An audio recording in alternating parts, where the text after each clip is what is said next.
Welcome to my channel limitless अनु।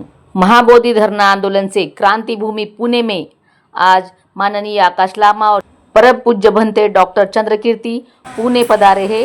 आज धरना आंदोलन को 151 दिन पूरे हो रहे, तो सुनते हैं धरने की कहानी भंते डॉक्टर चंद्रकीर्ति जी के जुबानी। इस कार्यक्रम में काफी गर्दी नहीं थी, लेकिन इस विषय के दर्दी उपस्थित जरूर थे। उम्मीद करती हूँ कि ये महत्वपूर्ण वीडियो, ये महत्वपूर्ण सब्जेक्ट सभी के समझ में आए, इसलिए आप ज़्यादा से ज़्यादा ये वीडियो शेयर कीजिए और इस ऐतिहासिक कार्यक्रम का हिस्सा बनिए। महाबोधि के लिए जन जागृति कीजिए। जो उपासक इस कार्यक्रम में हिस्सा नहीं ले सके, अगर ये वीडियो उनके पास आ रहा है तो वो शेयर जरूर करें। उनको मराठी एक आता है, बसा बसा, क्योंकि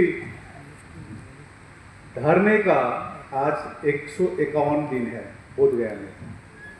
यदि किसी राज्य ने यदि धरने का यदि नाक रखा है, ये तो है महाराष्ट्र। क्या बात है। इसलिए मेरे मराठी बोलना भी आता है, काफी वर्ड सीख गए हैं। माझे बसा, पीछे बसा तो क्या बोलता, मागे बसा, इकडे इकडे बसा। 950 तो बहुत शब्द मेरे को आ गया है। अभी उद्घोषक महोदय ने कहा, देखिए काम करने वालों को बोलना नहीं पड़ता है, चुपचाप काम करते हैं। और आप ही की धरती के पुणे के एक बंदे हैं, धरने से आए हैं, और इनको जोर से साधुवाद दीजिए। पुणे का है, बोलना नहीं पड़ता है। मैं बारंबार एक चीज कहता हूं। सबसे पहले मैं धन्यवाद देना चाहता हूं हमारी रंजना ताई, जो धरने स्थल पर आए थे 30 उपासक उपासिकों को लेकर। और आज का सभा भी उन्होंने, मेरा मुंबई में मीटिंग था 2 जून को, वो यहाँ पुणे से मुंबई आए थे और कहा था पुणे में एक मीटिंग करना हम कीजिए, एक समय निकाल कर मैं जरूर आऊंगा। और आज सभा हो रही है। बंदे जी 148 नहीं है, मैंने काउंट किया है, 248 है। और ये 248 2 करोड़ के बराबर है, आज प्रमाण करेगा। क्योंकि अपने हक और अधिकार को, अपने हक और अधिकार को के लिए निमंत्रण नहीं जाती। अपने हक या अधिकार के लिए निमंत्रण नहीं दी जाती। जिसका जमीर जिंदा है वो खुद ब खुद चले आते हैं। और ये जो 248 लोग आए हैं, इनका जमीर जिंदा है।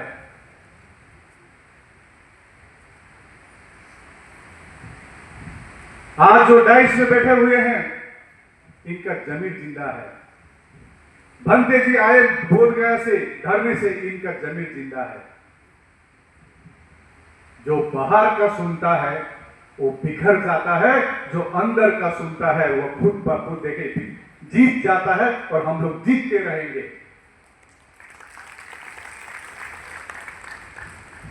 बीटी एक्ट के बारे में रंजना भोसले, मैं समझ रहा था वो भोसले और भोसले में बहुत हो रहा था। मैं सचमुच भंते जी का बात पे मानता हूं। यहाँ पर कई नाम है, जैसे भोसले, ये वो, सीधा सीधी लिख दीजिए बौद्ध, रंजना बौद्ध। कोई भोसले बिक्की मारे, क्या बिजली मारे, क्या क्या है ना, बहुत है यहाँ पर। तो चूहा मारे, बाघ मारे, सीधा सीधी बौद्ध लिख दीजिए। जैसे हम लोग लामा लिखता है, सीधा सीधी लामा। लामा माने ब्राह्मण से ऊपर, बौद्ध माने ब्राह्मण से ऊपर, सीधा लिख दीजिए। क्योंकि हम उस धम्म से आते हैं जिसमें हमको करुणा, मैत्री, शांति सिखाता है, भाईचारा सिखाता है। आज धन्य हो रहा मैं जब यहाँ आया, मेरे को दिल में एक प्रतीक हुआ कि मैं समता भूमि में आया, जहां पर समता है, भाईचारा है। ज्योतिबा फुले के गृह गए, आशीर्वाद लिए, उस घर से आशीर्वाद लिए। ऐसा आशीर्वाद, आप धन्य हैं, आप इस जगह में बैठे हुए हैं। मैं 1 जनवरी को आया था भीमा कोरेगांव, हमको निमंत्रण थी, हालांकि हम लोग को औरंगाबाद में मीटिंग थी। बुद्धिस्ट सोसाइटी ऑफ इंडिया के भीमराव यशवंत अंबेडकर जी ने निमंत्रण दी थी, तो हम 1 तारीख आए थे। मैंने ऐलान किया था, वहां से भाषण दिया था, महाबोधि के बारे में जानकारी दिया था। ऐसा हो रहा है महाबोधि में, सरकार घबराए नहीं। हम दूसरा भीमा कोरेगांव नहीं करना चाहेंगे। हम शांति में विश्वास करते हैं और शांति से जीतेंगे हम लोग। मैं हमेशा कहता हूं, शांति ही क्रांति है। किसी भी आंदोलन को 134 साल 35 साल नहीं लगती है, उसका कुछ ना कुछ डिसीजन होती है। लेकिन ये महाबोधि महाभियान, जैसे भंते कह रहा था, जिस प्रकार से मस्जिद का कमेटी में मुसलमान होता है, चर्च में क्रिश्चियन रहते हैं, हिंदू के मंदिर में हिंदू रहते हैं, तो बौद्ध का बिहार में कौन रहना चाहिए? तो क्यों 4 बौद्ध है? इसके लिए भंते सुरेश देसाई ने जापान से आकर संघर्ष की। इसमें हमारे भंते करुणाकर, आनंद भंते, प्रज्ञा सिंह भंते, कई भंते लोग थे उसमें आंदोलन में। लेकिन वो आंदोलन को मैं विफल नहीं मानता हूं, क्योंकि उस आंदोलन के बदौलत बुद्धि सेक्रेटरी रखा गया। पहले तो बुद्धि सेक्रेटरी नहीं होती थी। आपको एक्ट पढ़कर सुनाया, आप एक्ट पढ़िए, कितना अन्यायपूर्ण कानून एक्ट है वो। बीटी एक्ट 1949, बोध गया टेम्पल एक्ट 1949, जिसमें लिखा है 9 मेंबर कमेटी में रहेगी, जिसमें 4 खाली बौद्ध रहेगा। वो आंदोलन जो भंते सुरेश देसाई ने शुरू की, वो आंदोलन को दबाया गया। भंते सुरेश देसाई को नेशनल माइनॉरिटी कमीशन का मेंबर बनाया गया और आंदोलनकारियों को वहां बीटीएमसी का मेंबर रखा गया। लेकिन वो आंदोलन क्यों आगे जाके सक्सेस नहीं हुई? हम लोग ने आज से 2018 में हम लोग ने अध्ययन किए, क्योंकि ये ऑल इंडिया बुद्धिस्ट फोरम जो दिख रहे हैं ना, ये ऑल इंडिया नहीं था, ये ऑल बंगाल में था, बंगाल में था। क्योंकि मैं स्वयं दार्जिलिंग डिस्ट्रिक्ट से आता हूं। 70 साल तक बंगाल में बुद्ध जयंती के दिन छुट्टी नहीं थी, सरकारी छुट्टी नहीं थी। सबने अपने अपने तरह से, अपने अपने संस्थाओं से ये 70 साल में ज्ञापन देते थे मुख्यमंत्री बंगाल के, लेकिन छुट्टी नहीं होती थी। अभी भंते कह रहे थे, प्रधानमंत्री जी बाहर जाते हैं, विदेश में कहते हैं हम बुद्ध के देश से आए हैं, हमने बुद्ध दिया, युद्ध नहीं। लेकिन इसी बुद्ध के देश में कई राज्यों में छुट्टी नहीं है बुद्ध जयंती के दिन में।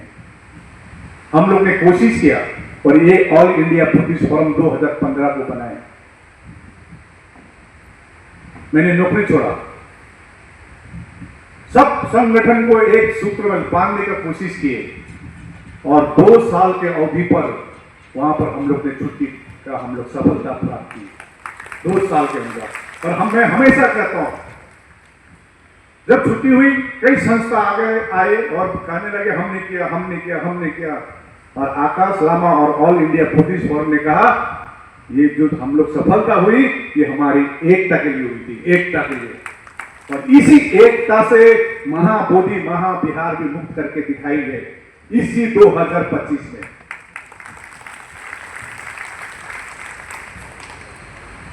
तो 2018 से हम लोग अध्ययन कर रहे थे पहले का आंदोलन क्यों फेल हुआ।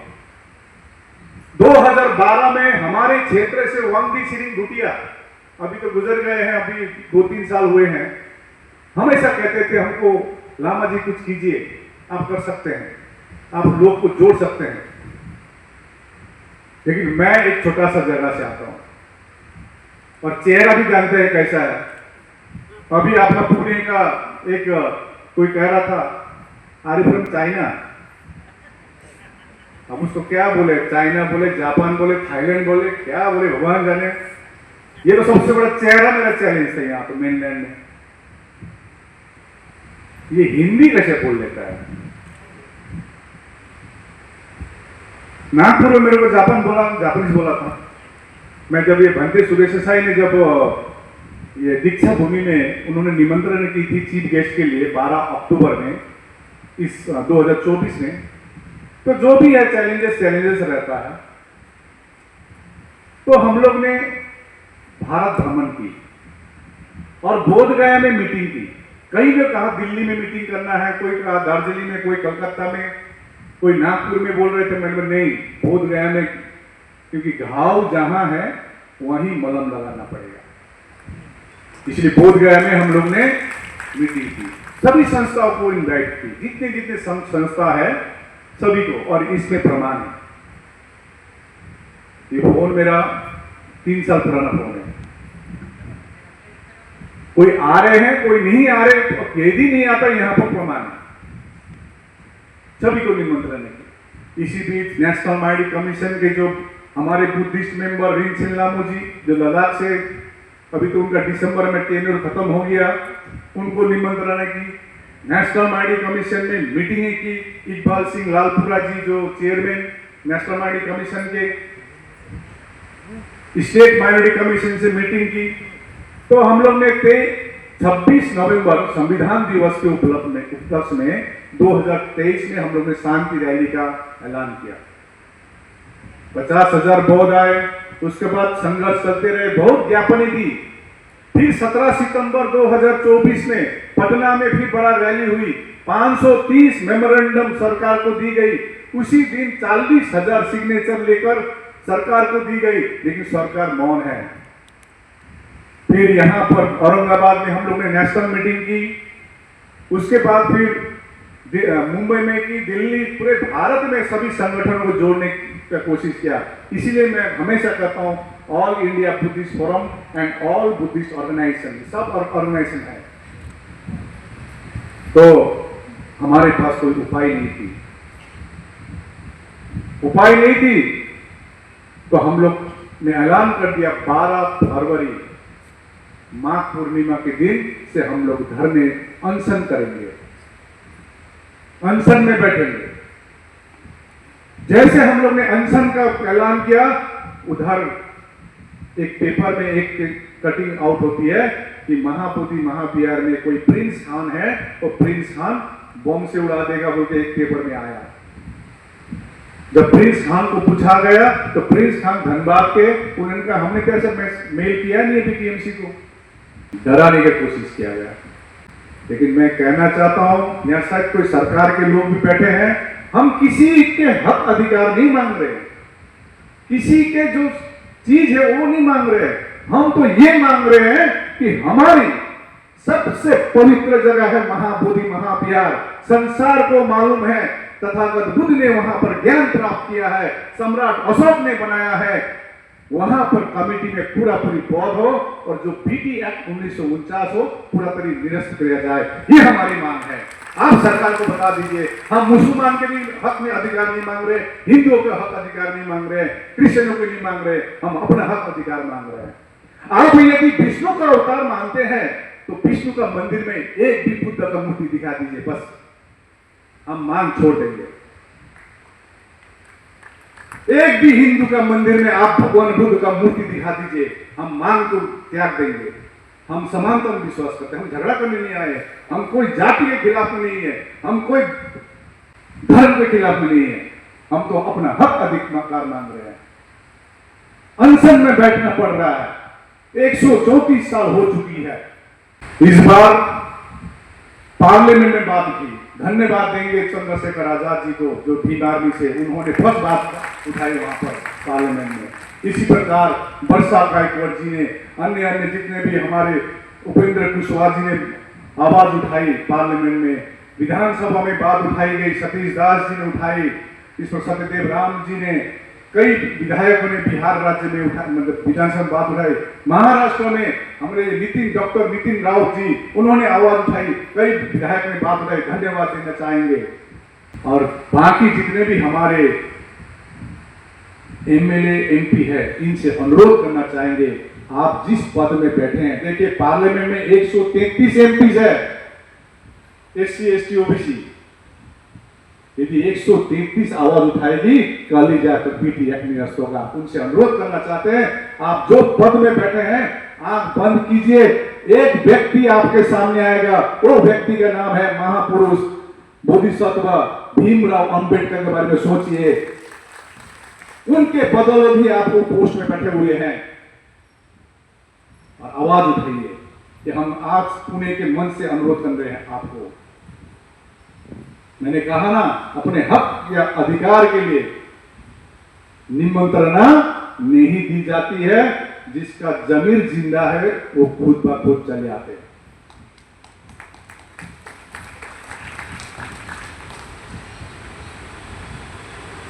आंदोलन चलती गई, 100 दिन हुआ। हम लोग जहां बैठे थे, देखिए मैं जब घर से निकला था मैं सोचा था इतने बड़े बड़े संस्था है, क्यों इस महत्वपूर्ण इशू में कोई क्यों बोल रहा है। भिक्खु संघ है, लामा एसोसिएशन है, रिपोर्ट है, तो काफी सारा अध्ययन हुआ। तो हमने सोचा नहीं चले, अनशन में बैठते हैं, महाबोधि के सामने बैठते हैं। यदि कोई नहीं आएगा, मैंने अपना वाइफ को कह दिया था, यदि कोई नहीं आएगा हम लोग दोनों अकेले बैठेंगे, महाबोधि के सामने के बैठे। मैं यही अनुरोध करने आपसे आया हूं। क्यों आया हूं? एक तो या तो हाथ पे हाथ करके हम लोग घर में बैठे रहे, मैं भी घर में बैठूंगा, जैसे 134 साल हुआ, फिर और 10-20 साल और 35 साल बाद उठेगी। या तो एक ऑप्शन में है, या तो जमीर जिंदा है, तो आप लोग पुणे में कल से धरने में बैठिए, रास्ते में बैठिए, महाबोधि मुक्ति के लिए। जमीर जिंदा है तो कल से बैठिए, जैसे हम बैठे थे 12 फरवरी में। हमने सोचा था यदि कोई नहीं आएगा हम मियां बीवी रहेंगे महाबोधि के सामने। ज्यादा क्या करेगा, केस मारेगा, जेल में घुसेगा, मर्डर करेगा। हम अपना महाबोधि के लिए मर्डर क्या अपना को भी कुर्बान कर सकते। मैंने हमेशा कहा, मेरे वाइफ को तो मत बोलो, मैं संकल्पित है, धरना तब तक चलेगा बोधगया में, या तो मेरी लाश जाएगी या महाबोधि मुक्ति करके हम घर जाएंगे। धरने को बदनाम करने की कोशिश किया गया। 100 दिन शांति से, वहां पर प्रशासन भी कह रहे थे रामा जी इतनी शांति से कर रहे हैं, क्योंकि हम हमेशा कहते हैं जो भी है अंदर में कीजिए। बाहर में यूट्यूब में फेसबुक में आकर बड़ी बड़ी बात करना आसान है। मैं अभी कह रहा हूं, एक दिन आप बोधगया में धरने करके दिखाए, एक दिन, सिर्फ एक दिन। और धन्यवाद दूंगा आप ही के पुणे के उन सब उपासिकाओं को, ये भिक्खु को, जो कम से कम 4 दिन थे। आप प्रियदर्शी ने, आप पुणे दर्शी है।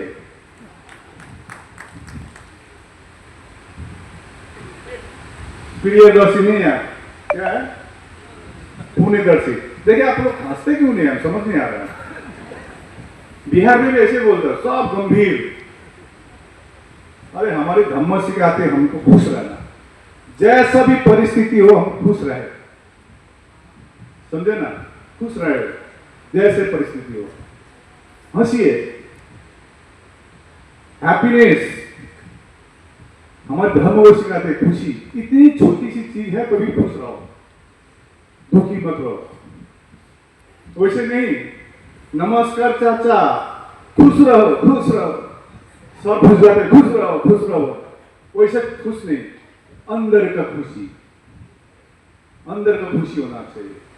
जैसे मुदिता, मैं हम लोग शांति, करुणा, मैत्री, मुदिता का बात करते हैं हम लोग। मुदिता का मतलब मालूम है आपको? आनंद बोल रहे हैं, अच्छा, मुदिता का मतलब आनंद है। लेकिन आज रंजना ताई ने घर बनाया, खुश कौन होगा, आनंद कौन लेंगे? रंजना ताई। रंजना ताई खुश होगा, गाड़ी खरीदा भाई, खुश। लेकिन उससे भी ज्यादा, उनसे डबल खुश होगा एक बुद्धिस्ट। मैं खुश होऊंगा, उनसे भी डबल खुश। उसको मुदिता कहते हैं। लेकिन समाज में क्या होता है, ईर्षा होता है। रंजन ने कहां से खरीदा, कहां से पैसे मिला उसको, पक्का कहीं से मारा होगा। बौद्ध को वो चीज नहीं सिखाई जाती। मुदिता मतलब दूसरे के खुशी से डबल खुशी होना मुदिता कहता है। तो आंदोलन चलती गई तो कुछ महत्वाकांक्षी लोग आए। हमने जो भी एक प्रिंसिपल लेके रखा था, कोई भी धरने में आएगा वो अपना आदमी है, यदि दुश्मन भी आए वो अपना आदमी है। हमको आगाह किया था फलना फलना से बचना लामा जी। हमने कहा नहीं, हमारे धर्म वो नहीं सिखाते हैं, तथागत बुद्ध वो नहीं सिखाते हमको। एक डाकू अंगुलमल तो आपका कहानी जानते होंगे, उसका परिवर्तन हो सकता है, सम्राट अशोक परिवर्तन हो सकता है, कोई मामूली भिक्षु श्रीधर में क्या है। तो आए आके बोलता है लामा जी छोला भटूरा होना चाहिए सुबह, छोला भटूरा। कोई बोलता है पनीर होना चाहिए, एक दिन खिला सकेगा पनीर। तो लामा जी के बेटा का शादी लगा है कि हम पनीर खिलाएंगे। आंदोलन है भाई, आपको नमक रोटी खाते हुए पड़ सकता है, महीने महीने भर भूखे भी बैठना पड़ सकता है। आंदोलन है। हम लोग जिस जगह से आते हैं वहां पर 15 डिग्री सेंटीग्रेड है। हमने तो संकल्पित करके आया था यदि 50 डिग्री भी होगा हम फेस करेंगे, और इस बार 45 डिग्री भी फेस किए हैं। 45 डिग्री ठंड महीने में शुरू की थी आंदोलन, गर्मी चली, लू कैसा होता हमको मालूम नहीं है अपनी जगह में, लेकिन बिहार में लू कैसा चलता वो भी फेस किए। धन्य हो, साधुवाद के पात्र हैं। कई संस्थाओं ने, कई इंडिविजुअल ने वहां पर कूलर दिए थे, कम से कम 10 कूलर डोनेशन दिए थे। अभी तक हमने किसी से भी कुछ नहीं मांगा है। अभी गगन मल्लिक जी आए, अभी हमने 1 जुलाई में सिर्फ बोधगया को लेकर सभा हुई थी, बड़ी सभा हुई, लगभग पूरा हॉल भरा था। वहां पर बारिश हो रही है, बाहर जनसभा नहीं कर पा रहे और परमिशन भी नहीं दे रहा है। लामा जी क्या चाहिए, क्या ला दूं? हम बोला जो मर्जी है वो ला दीजिए। अभी तक किसी से हमने कुछ भी नहीं कहा, जो मर्जी हो दीजिए, बोलिए ना कुछ क्या देना है। हमने अभी तक किसी को कहा नहीं।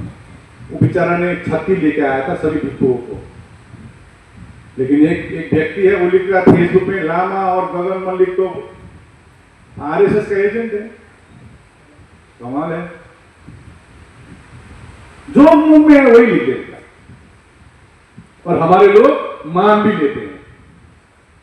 और हमारी धर्म हमको सिखाती है जानो, छानो और मानो, जानना, छानना और मानना। हमारे लोग जानता है और मान लेता है और फेसबुक में डाल देता है लामा चोर है। पक्का लामा चोरी होगा। वहां पर ऐसा ऐसा परिस्थिति फेस किए हैं, कई महत्वाकांक्षी लोग आए थे।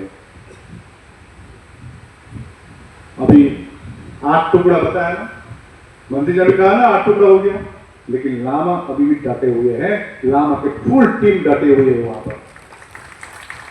एक दिन आके धरना करके दिखाए, बोध गया है, बाहर करके कोई फायदा नहीं, बोध गया है। क्योंकि हमारे पास ये हिम्मत है, मैं आंख में आंख मिलाकर बात कर सकता हूं, हिम्मत है। इसीलिए हमने 100 दिन के बाद हमने संकल्प लिया कि मैं अब धरने स्थल से बाहर जाऊंगा। कई लोग आते थे, कई भिक्षु आते थे, हमारे साथ फोटो खींचते थे, बाहर में QR कोड देकर पैसा उठाते थे।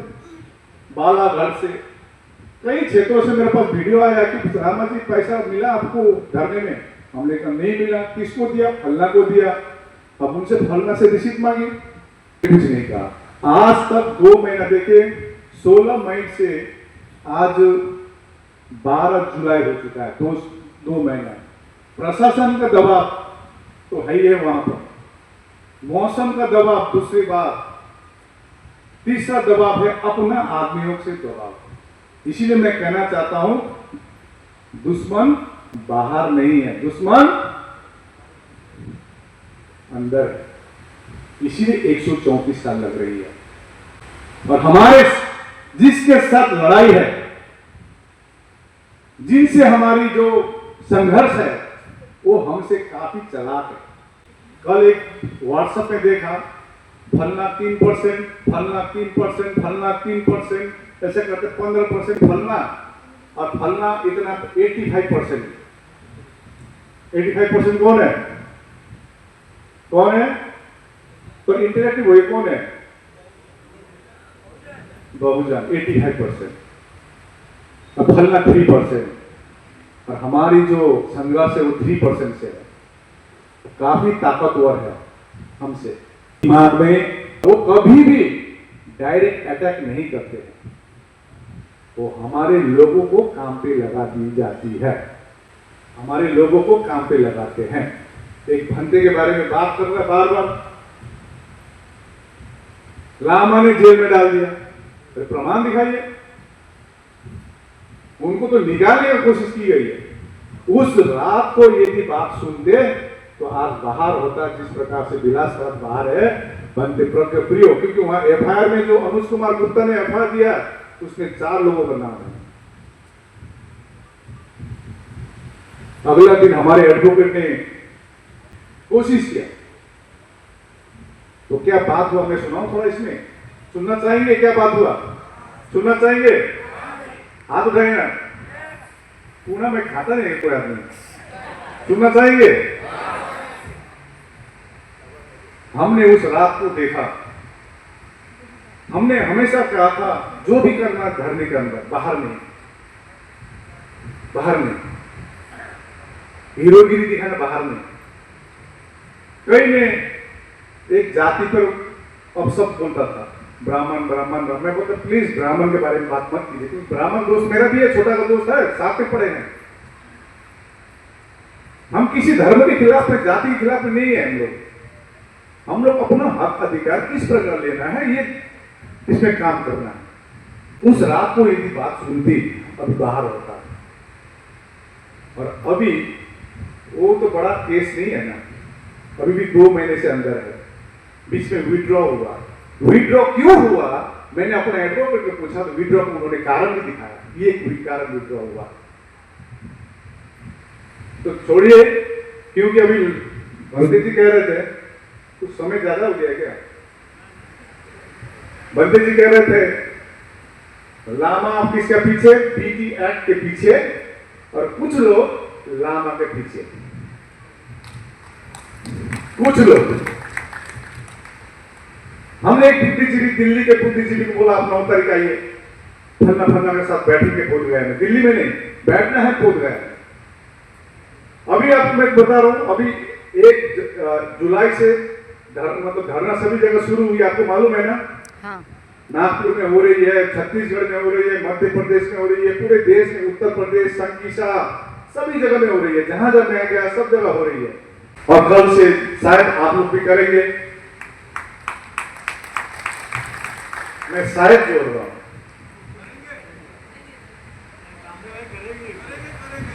क्योंकि शायद भी जोड़ता हूं ना, क्योंकि तथागत बुद्ध ने तो हमको ज्ञान दिया, डॉक्टर भीमराव अंबेडकर ने इतना हमको पढ़ा लिखा लिया, तो मैं देखता हूं समाज में ज्यादा पढ़ा लिखा ज्यादा ही हो गया, ज्यादा समझता है, इसीलिए शायद बोला। दिल से काम कीजिए। आंख में रोना आता है जब महाबोधि में हम लोग जाते हैं।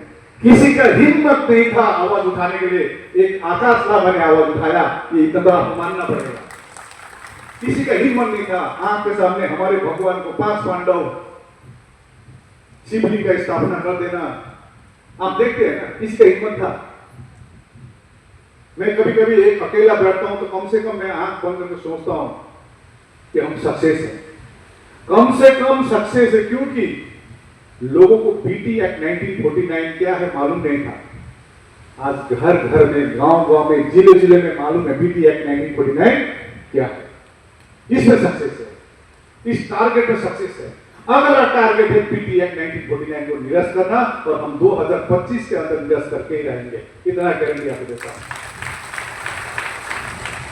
आपस में लड़के नहीं, अभी समय है होमवर्क करने का, क्योंकि 10 मार्च में हम लोग ने देखा कि सुप्रीम कोर्ट में जो भंते सुरेश देसाई ने रिट पिटीशन डाली है, अभी तक भी हेयरिंग नहीं हुआ। बीच में कुछ व्यक्तियों ने भी डाला है, कुछ हियरिंग नहीं है। बुद्धि सोसाइटी ऑफ इंडिया के चंद्रबोधी पाटिल के टीम ने भी डाला है, वो इंटरव्यू किया है, उसका भी कोई जवाब नहीं है। तो हम लोग ने सोचा धरने का एक पूरे विश्व में धरना हो रहा है, पूरे देश भर धरना प्रदर्शन रैली हो रही है। हम लोग ने भी 10 मार्च में इंटरव्यू किया। हमारे एडवोकेट है आनंद जोंडाले जी सुप्रीम कोर्ट के। हमारी एकता के कारण कम से कम 16 महीने फर्स्ट हियरिंग हुई है। हुई कि नहीं हुई है? 16 महीने हुई ना हियरिंग। और अभी 29 जुलाई में फाइनल हियरिंग है। फाइनल हियरिंग के लिए बात की गई है, इसीलिए हम कह रहे हैं आप लोग धरना कीजिए, 29 जुलाई तक कम से कम कीजिए। दिखाए सरकार को कितने डेस्परेट है हम लोग महाबोधि के लिए। महाबोधि हमारे लिए खाली बिहार के नहीं है, महाराष्ट्र के भी है, पंजाब के बौद्ध के लिए है, सिक्किम के लिए है, लद्दाख के लिए। मैं लद्दाख जा रहा हूँ, 16 तारीख को है मीटिंग वहां पर। अभी देखिए कंफ्यूजन डालने के लिए क्या करते, मैं कहता हूं ना हमारे जिसके साथ संघर्ष है, हमसे काफी ताकतवर भी है, बुद्धिमानी भी है। अभी 30 जून में पेपर में कटिंग आया, और न्यूज़पेपर तो आपको मालूम है कौन संचालन करता है, और मेन चैनल स्टार न्यूज, ये आज तक, ये कौन संचालन करता है आपको मालूम ही है कि महाबोधि महाबिहार का मुद्दा सुप्रीम कोर्ट में खारिज हो गया। आया था ना पेपर में, मालूम है? ये कंफ्यूज करने के लिए इमीडिएटली हमने अपना सुप्रीम कोर्ट के एडवोकेट को फोन करके पूछा ये क्या है, तो उन्होंने अंदर से निकाल के दिखाया कि सुलेखा ताई ने रिट पिटीशन डाला था। नागपुर के ना सुलेखा ताई, उन्होंने रिट पिटीशन डाला था। हम लोग ने इंटरव्यू डाला, क्योंकि हमको नया रिट पिटीशन डालकर भी 10 साल 15 साल करना कोई मतलब नहीं बनता है। भंते सुरेश सिंचाई का जो 2012 का रिट पिटीशन है, 12 साल क्यों लगा, 13 साल क्यों लगा, 2025 हो चुका है। कम से कम हियरिंग के लिए फर्स्ट हियरिंग तो हो, हियरिंग में या तो यस या तो नो होगा।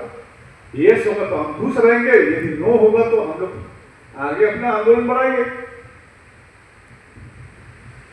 तो उनको भी कहा गया था आप इंटरव्यू कीजिए, लेकिन उन्होंने अपने बलबूते पर रिट पिटीशन डाला। और ये 30 जून को जो आया था सुप्रीम कोर्ट में, वो अभी सुप्रीम कोर्ट छुट्टी में है। ये वैकेशन बेंच ने दिया था, वैकेशन बेंच अभी 14 जुलाई से रेगुलर बेंच है। छुट्टी खत्म हो रही है 13 जुलाई तक, 14 जुलाई से रेगुलर बेंच है। तो जो वैकेशन बेंच ने खाली इंपॉर्टेंट इशू पर करते हैं, लेकिन इसमें दिखा दिया क्योंकि इनको मालूम है 29 तारीख के लिए हमारी बहुत पूरा सबूत के साथ बैठा हुआ है, मालूम है इनको, उसको फेल करना है, इसीलिए ये न्यूज कर दिया। लेकिन हमारे को 29 जुलाई को है, भंते सुरेश सिंचाई का, हम रहेंगे दिल्ली में। इसीलिए मैं कह रहा हूं आप लोग धरने में बैठिए, अपनी जगह में बैठिए, यही अनुरोध करने में आया हूं आपसे। अगला रणनीति क्या होगा उसके बाद देखा जाएगा। कम से कम 30 जून तक अब जिस प्रकार नागपुर सभी जगह में बैठ रहे हैं, यदि परमिशन नहीं देती है अपने बुद्ध बिहार में बैठ जाइए एक भीख को लेकर। तो मैं सुनना चाहेंगे वो जो एपिसोड था, अपने हाथ को खूब अच्छे से उठाया है, तो मैं ज्यादा नहीं बोलते हुए यही अनुरोध करता हूं, पॉजिटिव रहिए, फोकस रहिए। आज सुबह भंते करुणाकर से बात कर रहा था, भंते चंद्रकीर्ति भी थे और कुछ उपासक लोग थे, आए थे भंते चंद्रकीर्ति से मिलने के लिए। तो मैंने कहा देखिए उस आंदोलन का हमने बहुत अध्ययन किया है, और किसी भी लोग का मतलब व्यक्ति का सबसे इंपॉर्टेंट चीज मेरे को जो मालूम है उसका नियत, इंग्लिश में कहता है इंटेंशन, साफ रहना चाहिए और क्लियर रहना चाहिए। और भंते करुणाकर का नियत क्लियर है, उनको भी प्रलोभन दिया गया होगा पहले के आंदोलन में क्योंकि अग्रस्त थे, लेकिन उनका नियत क्लियर है। वो आज भी जानते हैं कौन सत्य काम कर रहा है और कौन इसके लिए काम कर रहा है। और नियत ही उनको यहाँ पर पुणे में लेके आए, हमने नहीं लेके आए आपको। उनका नियत क्लियर है, वो लद्दाख भी जाएंगे, और जिसका नियत क्लियर रहेगा वो सक्सेस पर जाएंगे। इसीलिए मैं 2 महीना, लामा क्यों चुप है? लामा इसीलिए चुप है, किसी को बोल उसका जवाब देना मेरा काम नहीं है। मेरा काम एक ही है, BT एक्ट 1949 को निरस्त करना। जिस दिन निरस्त होगा लामा गायब। हमको ना पार्टी बनाना है, ना MP बनना है, ना MLA बनना है, ना पैसा कमाना। तो उस रात को वो भांटे को हमने कहा था आप शांति से पीछे बैठिए, हम आपको बचाएंगे, या आप अपना गाड़ी है आप निकल जाएंगे पटना से उत्तर प्रदेश। क्योंकि हमको लग रहा था, क्योंकि उस दिन उस रात को पूरा छावनी बना दिया था पुलिस ने, पूरा घेर लिया था। तो हमने लाइट बंद किया, 11 बजा। अभी मेरे को डाउट लगता है इतना पुलिस था वहां से कैसे निकल गया? इतना पुलिस था, निकला कैसे? अभी मेरे को सूचना कोई मिल रहा है कि वो होटल के मालिक ने उनको बुलाया, होटल के मालिक ने बुलाया। तो बुलाया कैसा निकला कैसे इतना पुलिस का? और सुबह जब मैं उनके लड़के को फोन करता हूं क्या हुआ रात को, तो बोलता होटल के मालिक ने पुलिस को बुलाया और पुलिस ने कहा कि आपका जान का खतरा है, आपको सुरक्षा देंगे। तो जो भी है, तो हमने तो अपने इमीडिएटली अपने एडवोकेट को कहा कि भाई जैसे भी हो इनको निकालिए। तो ये आपको सुना देता हूं, क्योंकि हालांकि मैं स्पष्टीकरण नहीं देता हूं, लेकिन ज्यादा होने से बहुत कुछ इसमें है। इसमें ज्यादा कुछ भी होता है तो उसका तो भाई मैं तो प्रमाण रखता हूं, इसीलिए बोल रहा हूं।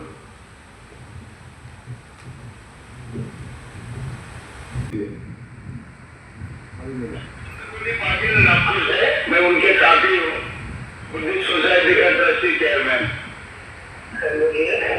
हम इन लामा जी अभी पहुंचे हैं ना वहाँ पर गया में, हाँ, मैं इधर आया नागपुर में, मैं उधर गया पहुंचे नागपुर से।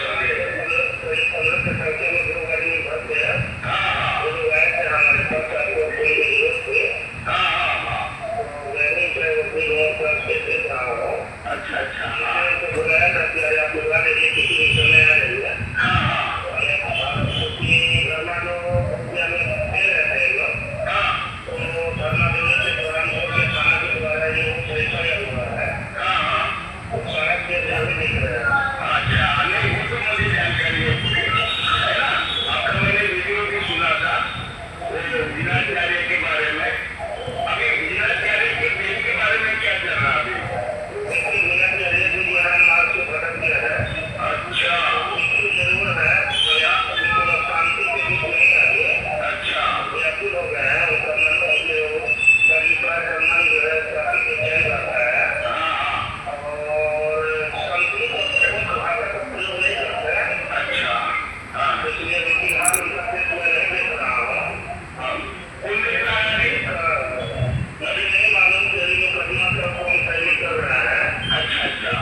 काफी लंबा है, ये आप यदि सुनना चाहेंगे क्या बात हुआ था सुन लीजिए। मैं कभी रिकॉर्डिंग नहीं करता हूँ, लेकिन अब हमको रिकॉर्डिंग रखना पड़ रहा है। मैंने कहा ना, नियत साफ रखिए, निश्चय। और हम अभी भी कहते हैं एकता में ताकत है, एक होकर जरूर जीतेंगे, लेकिन हिडन एजेंडा नहीं।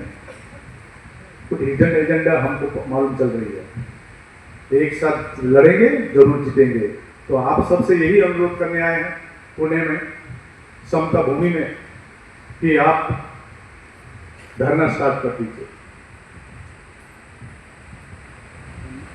शांति से, कोई उग्र भाषा न बोले, शांति से। और 29 जुलाई तक वेट करते हैं, उसके बाद नया प्लानिंग होगी। और आपने मेरा बात धैर्यपूर्वक सुना, और जो भिखू अंदर है उसको निकालने का भी हम आज भी रेडी है।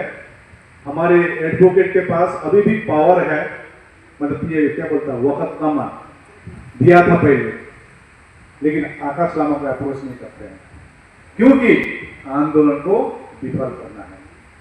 आंदोलन को विफल करना है। हमको मालूम है 16 मई में किस प्रकार से रात को उठाया गया, सब मालूम है। अभी भी हम लोग 151 दिन से डटे हुए हैं और डटे रहेंगे जब तक पीपी एक्ट 1949 निरस्त नहीं होता। यही अनुरोध आपसे करने आए हैं कि आप भी अपना हक अधिकार के लिए आगे आए, युवा को शिक्षित बनाइए। धन्यवाद, बहुत ध्यान से आपने बात सुनी। आप सब कोई अशब्द मैंने किसी को कहा होगा तो इसके लिए मेरे को माफ करें।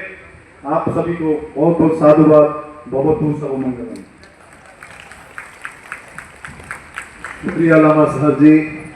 12 फरवरी से जो धरना आंदोलन बुद्ध गया में महाबोधि मुक्ति के लिए शुरू हुआ है, वो क्यों चल रहा है, कैसे चल रहा है, उसकी आज की स्थिति क्या है और आगे क्या होगी, ये सारी जानकारी आपको इस महाबोधि मुक्ति आंदोलन प्रबोधन महासभा के इस कार्यक्रम में आपको मिली है, जो कार्यक्रम पुणे में हुआ है। वीडियो आपको अच्छा लगा हो तो ज़रूर शेयर कीजिए और धरना आंदोलन के बारे में जो भी गलतफहमियाँ थी वो दूर कीजिए। जय भीम, नमो बुद्धाय, जय भारत, जय संविधान।